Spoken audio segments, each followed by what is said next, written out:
Hello everyone, कैसे हैं आप लोग। Welcome to my YouTube channel Mahak in Japan. तो आज का दिन कुछ इस तरह से गुजरा था। आज है मेरा जापान में थर्ड डे। सबसे पहले मैं डोम से बाहर निकली थी और डोम से बाहर निकल कर मैंने आपको अम्ब्रेला दिखाई, क्योंकि जिस भी सिटी में मैं हूँ जापान की, वहाँ का वेदर बिल्कुल अनएक्सपेक्टेड है। 2 मिनट में बारिश हो जाती है और 2 मिनट में ही धूप निकल जाती है। तो अम्ब्रेला हर वक्त अपने पास रखना ज़रूरी होता है। कहीं भी बारिश हो जाए तो आपको फिर से स्पेस मिल जाती है। अच्छा, आज मैं जा रही हूँ एक बहुत ही प्यारी जगह में, वो मैं आपको दिखाऊंगी जब मैं वहाँ पहुँच जाऊँगी। तो ये मैं डोम से बाहर निकली हूँ, ये डोम के बाहर की जगह मैं आपको दिखा रही हूँ। उसके अलावा ये देखिए, ये वाली जो जगह है ये पार्किंग की है। यहाँ पर अपनी साइकिल्स, बाइक्स और गर्ल्स अपनी सारी चीज़ें रखते हैं, व्हीकल्स रखते हैं।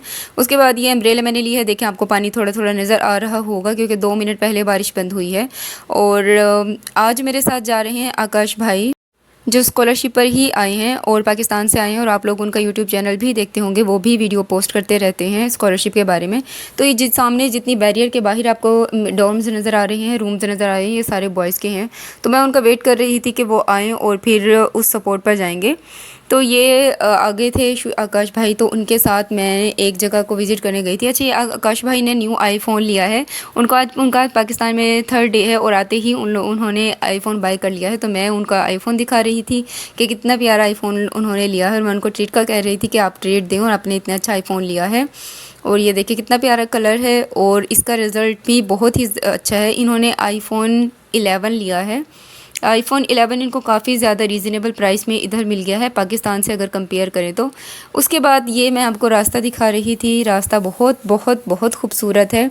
ये वाले जिस एरिया में मैं हूँ, ये बहुत ही प्यारा एरिया है जापान का, बहुत खूबसूरत। यहाँ पे देखें, बहुत ही ज़्यादा, आप अगर वॉक पर भी निकलते हैं सुबह के टाइम तो ये बहुत ज़्यादा प्यारा लगता है। बहुत ज़्यादा ठंडी हवा होती है इस वाले एरिया में। तो ये मैं आपको सारा एरिया दिखा रही थी। बहुत ज़्यादा ग्रीनरी थी, बहुत ज़्यादा सुकून था इस एरिया में। उसके बाद हम डॉर्मेट्रीज़ के एरिया से बिल्कुल बाहर आ गए थे। ये इनके यहाँ पर मॉल्स और आपको यहाँ की शॉप्स नज़र आएंगी। यहाँ पर 7-Eleven भी है जो ओपन रहती है। उसके अलावा यहाँ पर यूनियन स्टोर भी है और यहाँ पर वेजिटेबल स्टोर्स भी हैं।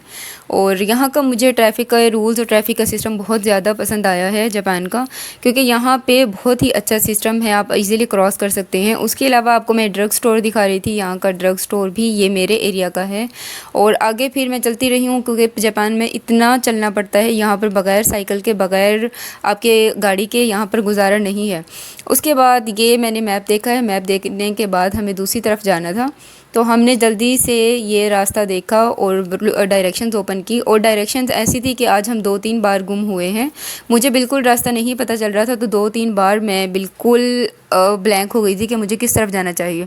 और जिस एरिया में मैं हूँ उसमें पॉपुलेशन काफ़ी कम है, तो यहाँ पर आपको कोई भी नहीं मिलेगा कि आप उससे रास्ता पूछ लें और आप जो है वो अपनी सही जगह पर पहुँच जाएँ। आपको बड़ी मुश्किल से कोई एक इंसान मिल जाए तो आप उसका पूछ कर फिर रास्ता पहुँच जाते हैं। उसके बाद ये वाला स्पॉट था जहाँ पर आज मैं आई थी, क्योंकि मैंने काफ़ी सुना है कि ये काफ़ी अच्छा एरिया है, यहाँ पर काफ़ी अच्छा व्यू नज़र आता है। तो मैं इस एरिया में आई थी। ये देखिए, ये ऊपर चढ़ते हुए मैंने आपको दिखाया। उसके अलावा ये वाला सामने आपको समंदर नज़र आता है और ये आपको नीचे सारी ग्रीनरी नज़र आती है। और अगर आप बैठना चाहते हैं तो यहाँ पर जो है वो बैठने के लिए भी जगह बनाई हुई है। आप किसी दिन आप ऐसा कर सकते हैं कि आप अपना लंच बना कर लेकर आएँ, आप अपना खाना स्नैक्स बना कर लेकर आएँ और आप यहाँ पर टाइम स्पेंड करें। यहाँ पर बहुत ही अच्छा व्यू नज़र आता है। उसके बाद यहाँ पर आप अपने इंजॉय कर सकते हैं व्यू को। और यहाँ पर देखें, बारिश हुई थी, तो बारिश के बाद काफ़ी अच्छी लग रही थी ये जगह। उसके बाद ये मैंने आपको दिखाया, ये हिस्ट्री के बारे में बताया हुआ था इस जगह की, और इस एरिया की सारी हिस्ट्री यहाँ पर मेंशन थी कि क्या क्या यहाँ पर हो चुका है और कौन कौन सी बिल्डिंग्स यहाँ पर कितनी ज़्यादा पुरानी है। ये देखिए, यहाँ सारी बिल्डिंग्स इस एरिया के बारे में बताया हुआ है जिस जगह में मैं हूँ। आपको नज़र आ गया होगा कि मैं किस एरिया में हूँ, ऊपर ये मेंशन किया हुआ है नाम। और ये देखने के बाद मैंने थोड़ा सा व्यू एंजॉय किया। व्यू बहुत ही बहुत ज़्यादा खूबसूरत और पुरसुकून था। यहाँ आकर आपकी मेंटल हेल्थ बिल्कुल अच्छी होने वाली है।